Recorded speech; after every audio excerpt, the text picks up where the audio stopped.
What is good, Cultiv8 family? Welcome back to a solo episode of the podcast, a nice bite-sized one for you this week. I am on a 4-day work week right now because I am going on tour for the first time in ages at the end of this week. These are the first solo shows I am playing for myself under the name Louis with a full band, and I'm like really nervous but super excited. So I am heading down south to play a couple of shows with a band called Lakes. I'm playing in London at a venue called Moth Club on Friday, and I'm playing in Brighton at a venue called The Hope in Ruin on Saturday. So if you're listening to this before the evening of the 17th of November and you live in London or Brighton, please feel free to come down to a show, and please say hey if you do. I always love meeting people that listen to the podcast. The episode last week with M Donks, I had so many messages from you lot saying how helpful it was, so I'm really glad that it was, and it was such a nice conversation.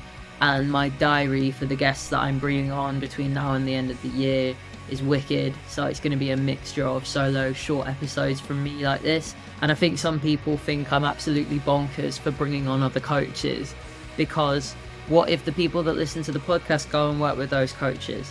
But you know what, if the vibe is right, and whether you vibe with me or you vibe with someone I bring on here, I'm just glad that you found them. Cultiv8 is a free resource, that's the whole point of it. And getting to collaborate with like other people in the industry is awesome, especially more trans and non-binary and queer people, because there was a time where we didn't do stuff like this, we didn't have stuff like this to listen to. So fuck yeah for that. Today we are going to talk about the all or nothing mindset. It is a common theme and a common struggle amongst a lot of the people that come to work with me, and that's normally in relation to food or movement. So an all or nothing mindset, when I say that, what I mean is we either want to do something just as we envision it, so perfectly, or we just don't want to do it at all. So if it can't be done perfectly, we'll often just say fuck it and sack it off. Now, there is absolutely nothing wrong with striving for greatness in what we do. But if we try to be perfect every day of the week, we'd probably find we do very little with our days at all. So as soon as something doesn't go how we want it to, saying fuck it, throwing the towel in, quitting at that point, that's that all or nothing mindset kicking in. Now, we see it a lot with New Year's resolutions specifically, which is why I thought this was a good episode to do as we're nearing the end of the year. In January, people will ask far too much of themselves. They'll put really high pressure on themselves to eat well, to move more, to make better decisions, to form better habits. And then when they're 7 days in and they miss the 8th day, they'll throw the towel in.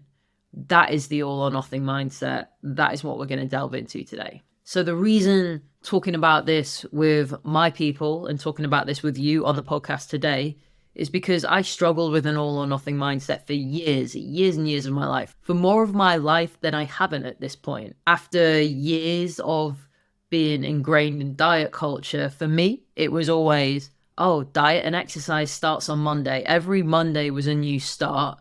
And then when I started on Monday, if on Wednesday I was invited out for dinner, I would actually class me going out for dinner as failing, and I would give up, and then I would order a takeaway every day of the week. I would feel a bit shit. It would have a domino effect on my mood, my work week, and my mental health, and I would also end up really out of pocket because I definitely couldn't afford to do that every day of the week. When I started on Monday with a new exercise program, but I was busy at work and I missed a workout, I would count that as a failure, and then I just wouldn't go again. I'd say fuck it and I wouldn't do it. And then maybe like a month later or the following Monday, I would spend money on buying a new program, and then I'd start that, and then I'd maybe miss one day because something came up, and then I'd say fuck it again. It was a vicious cycle. And I was scared of failing every time. And I think maybe because I was choosing to give up, I was choosing to say fuck it, technically I wasn't failing. But I absolutely was failing because I wanted to be a person that moved their body. I wanted to be a person that built the body that felt right for me and ate well and grew my business and went on tour. I wanted to do all of these things and maintain healthy habits throughout, but I just quit every time as soon as it got tough. I would try and start a new habit like journaling or meditation, and as soon as I missed one session, I would just completely throw it out because I'd broken that streak, because for some reason in my head I needed that streak to be perfect. Now, this all eventually, as you might have guessed, led me into a really, really bad eating disorder, and I had a very, very unhealthy relationship with exercise as well. It was awful. I couldn't make any sort of strength progress, and that made me frustrated and angry at myself. So I would just hate on myself constantly because I wasn't getting stuff perfect. But why was I putting so much pressure on myself to be perfect in these areas of my life, when in other areas of my life I wasn't asking that of myself? If I made a mistake on stage, if I fucked up a guitar part, I didn't stop the performance mid-show and just leave the gig. That wouldn't be cool. I wouldn't have got paid. People would have been pretty aggy about that, and no one cared. If I wrote a really bad song, I wouldn't give up music forever. And then, more practically, if I had a car and I bust a tyre on the motorway on the way to a show, I wouldn't slash every tyre on the car or the van just because one wasn't usable. That doesn't make sense. So hopefully you see what I'm getting at here. Just striving for that perfection, you want it all or you don't want anything at all. But that isn't the way that we make progress. That isn't the way that we get where we want to be. So what eventually brought me out of that all or nothing mindset? What helped me move away from having that attitude towards everything? When I was thinking about this before I hit record, I think what eventually brought me out of it was learning about flexibility and having a growth mindset and not being scared to fail. The flexibility allowed me to change up my workouts if I missed one. And then having more of a growth mindset instead of a fixed mindset, that taught me that getting 2 sessions in instead of the planned 4 was still way better than getting 0 in and giving up altogether.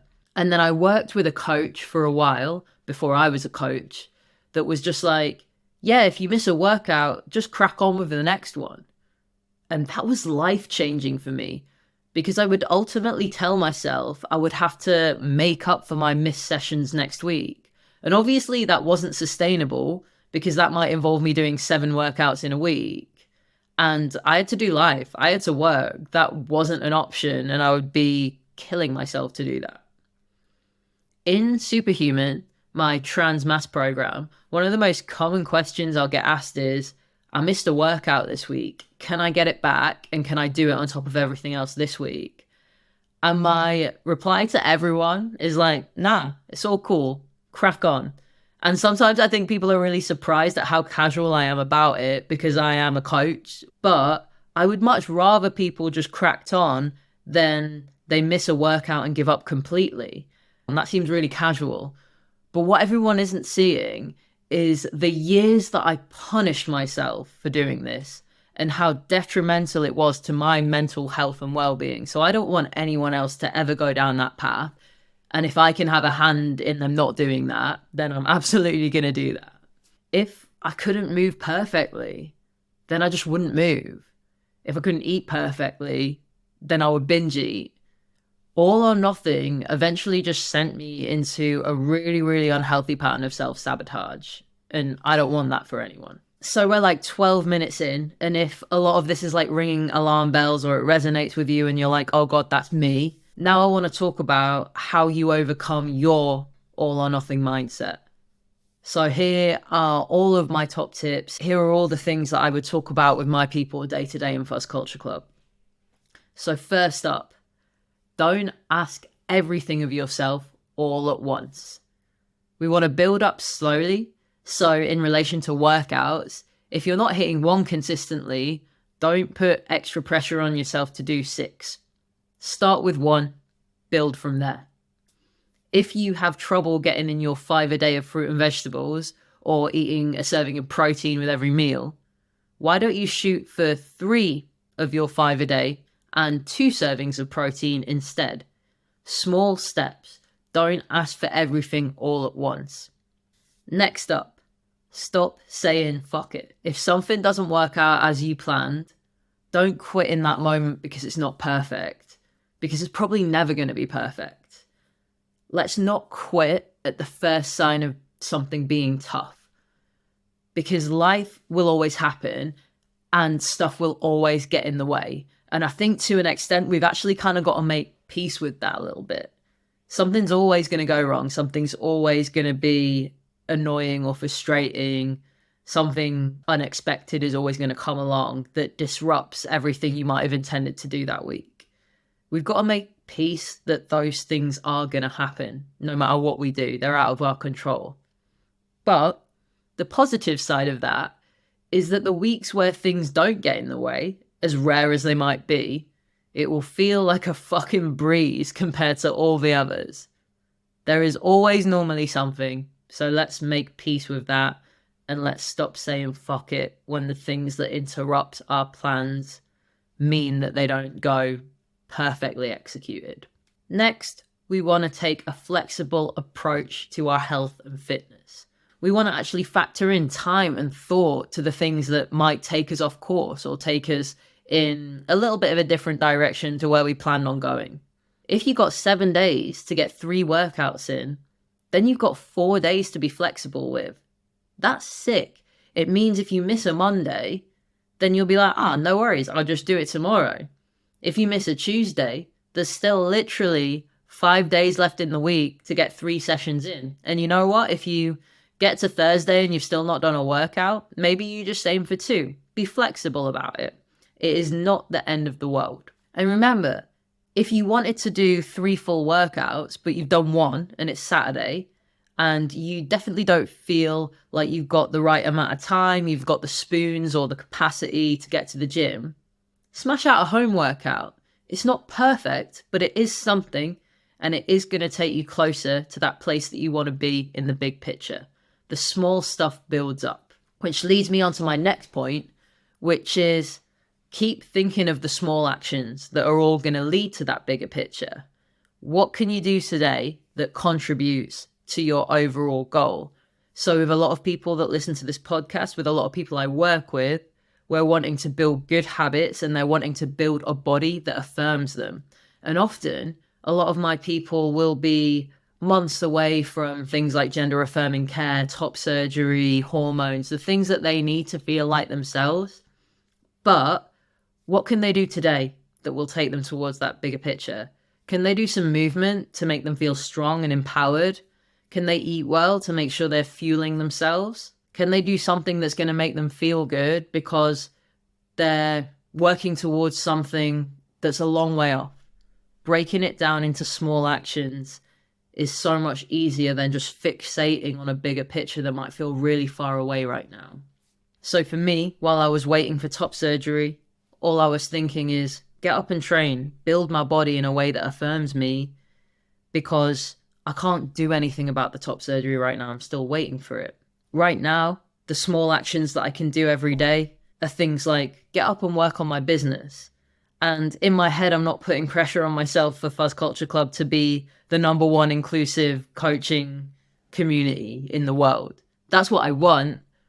But the one small action that gets me closer to that every day is to get up and work on my business, train, eat well, sleep well, because they make me feel good. So if you're listening to this now, what small actions can you do today that are going to build up that bigger picture? Next on my list of things you can do to get rid of that all or nothing mindset is stop being afraid to fail. And that isn't easy. We hate failing, especially the British people. We always hate failing. We hate the thought of like being embarrassed or having to say that something didn't work out. But sometimes you will have an idea and it won't work.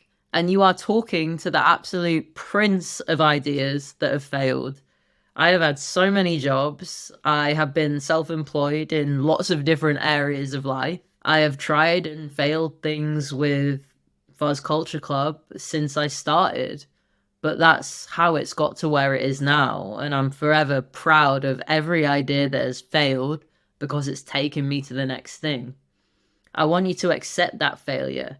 We want to learn from it and we want to come back stronger every time. There is a reason that so many people say, learn from your mistakes. We learn so much from failing. We learn what does work. We learn what doesn't. We learn the things that we never want to do again. Next up, something that I've spoken about so much so far, which I'll probably do a whole episode on at some point, is about practicing imperfect action. Like I said before, a 10-minute home workout is so much better than nothing if you don't have the spoons to go to the gym. Throwing like a simple meal together with frozen vegetables, packet rice, and a protein source is way better than just not eating anything because you don't have the perfect ingredients to make the meal that's in your head right now. Completing 50% of your to-do list is loads better than completing 0% of it. Which leads me on to my final point. Stop waiting for the perfect time to do everything, because there literally just isn't one. I don't know if any of you have heard that quote. I can't remember who said it, but it says the best time to start was yesterday, the second best time is today. I am a person that has put off everything that I've ever wanted to do until the last few years of my life. I put off wanting to be a full-time musician because I was people-pleasing, and I was like, there'll be a better time for me to do that. And there never ever was. At one point, I put off studying to be a personal trainer because it didn't feel like the right time, and I had so much imposter syndrome, and I thought one day that might just go away. And it didn't. There are so many things that I could have started years ago that I struggled to start because I was waiting for the right time. And a lot of the time, I see this with people that want to come and work with me. They'll say, I'll start when I've got this new job because I'll give myself some time to settle into it. But what if you just started now? What if we worked around your new job with the flexible approach? What if we gave yourself some grace if you had a stressful day and missed a workout? If you want to go back to studying because there's something you want to learn and you think, well, I'll do that in about a year when the time's right. What about starting it now if you have the means? Dealing with life when it's busy is something that we all have to do. There's never, ever a perfect time. Now, as I get into the back end of this episode, I want to acknowledge that a lot of us are very, very driven, and a lot of us want more for ourselves. And that's literally why you're listening to this podcast. I wouldn't expect anyone to be listening to this podcast if they weren't bothered about their health and their well-being. A lot of us want it all, and it's absolutely valid. I want it all. I want to have everything. I want Fuzz Culture Club to help as many people as possible. I want to play music and tour and travel. I want to live in the body that feels right for me, and I want to live as my authentic self. But I'm not going to have all of that if I have a fixed all or nothing mindset. And I'm not going to have all of that by aiming for absolute perfection every day and not accepting my failures. A really good example of an all or nothing mindset, as I said at the beginning, is a New Year's resolution.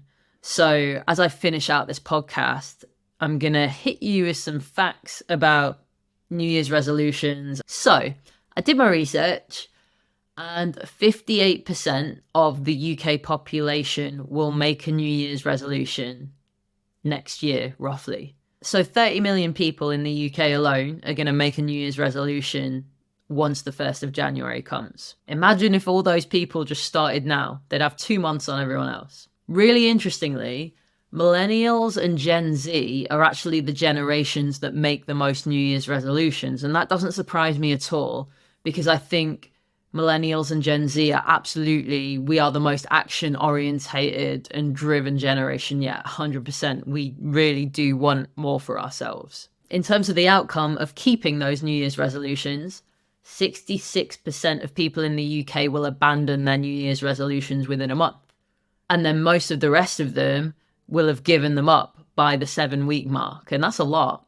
For Americans, only 9% of people will actually succeed with their resolutions. I couldn't actually find a number for how many people will succeed in the UK. If anyone's got one, though, please share it with me. And I was trying to think, why is that? And for a lot of the time, I really do think that comes down to an all or nothing approach, the fear of failure and no support system. So given that in mind, let's make a pact together to ditch all or nothing for good. We can allow ourselves to want it all, but we can be smart about it. We've got to embrace our failures and embrace our imperfections, which Again, sounds cheesy, like so much of this stuff does that I talk about when it comes to mindset and health and well-being, but there's a reason that it works. I want us all to keep showing up, regardless of how long that we haven't showed up for. And if you want more for yourself, if you want to sail into the new year feeling your absolute best and not relying on New Year's to set new habits when it comes to nutrition, exercise, health and well-being, let's start now, because now is the absolute best time.